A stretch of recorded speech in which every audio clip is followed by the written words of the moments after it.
কেমন আছেন সবাই? আশা করি সবাই ভালো আছেন। আলহামদুলিল্লাহ আমি অনেক ভালো আছি।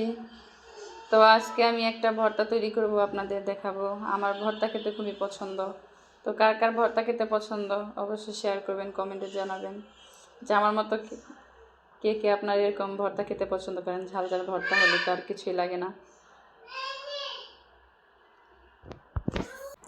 সবাইকে স্বাগতম তাসফিয়া কিচেনে। তো চলুন শুরু করা যাক ভর্তাটা তৈরি। আজকে আমি লটকা শুটকির ভর্তা বানাবো।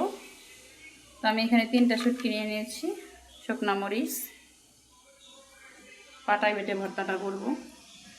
আর নিয়েছি রসুন, পেঁয়াজ, কাঁচা সরিষার তেল।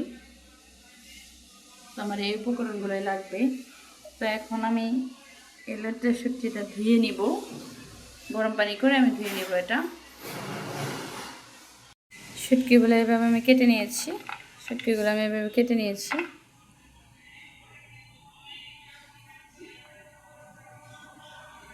তো এভাবে আমার কাটা হয়ে গেছে। তো আমি এগুলো এখন এই যে কড়ার মধ্যে পানির মধ্যে দিয়ে দিব, গরম পানির মধ্যে দিয়ে আমি শুটকিটা ভালো করে ধুয়ে নিব।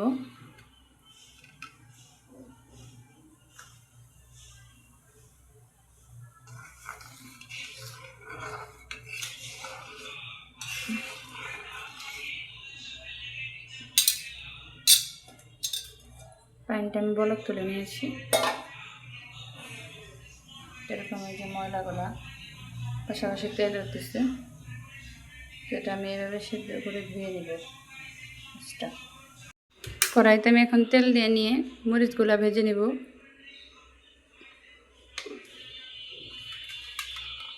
শুকনা মরিচ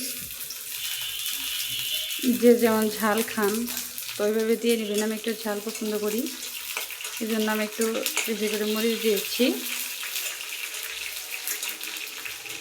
মরিচটা আমি লাল লাল করে ভেজে নিব। তো আমি মরিচটা ভেজে নিয়েছি, পেঁয়াজ রসুনটাও লাল করে ভেজে নিয়েছি, আর হচ্ছে লটকা শুটকি আমি সুন্দর করে ভেজে নিয়েছি। তো আমি মরিচটা এখন বেটে নেব। প্রথমে আমি মরিচটা বাটবো,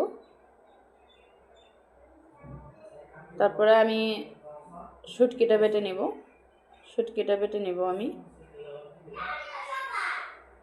তারপর পেঁয়াজ রসুনগুলো বাটবো। তো আমার সব কিছু বাটা হয়ে গেছে। তো আমার শুটকি আর আমার মরিচটা বাটা হয়ে গেছে। তা এখন আমি পেঁয়াজ রসুনটা বাটে নেব। পেঁয়াজ রসুনটা বেটে নিয়ে আমি ম্যাশ করে নিব। সবগুলো উপকরণ আমি একসাথে ম্যাশ করে নিব। তো এখন আমার ভর্তাটা রেডি হয়ে যাচ্ছে। তো আমি একটু কাঁচা সরিষার তেল আর ভেজে রাখা কিছু রসুন পেঁয়াজ একসাথে মাখিয়ে নিচ্ছি। তো বন্ধুরা, কেমন হলো ভর্তাটা কমেন্টে জানাবেন। আর কে কে এরকম ভর্তা খেতে পছন্দ করেন কমেন্টের মাধ্যমে জানিয়ে দিবেন। আর ভালো লাগলে লাইক কমেন্ট সাবস্ক্রাইব করে পাশে থাকবেন। আসসালামু আলাইকুম।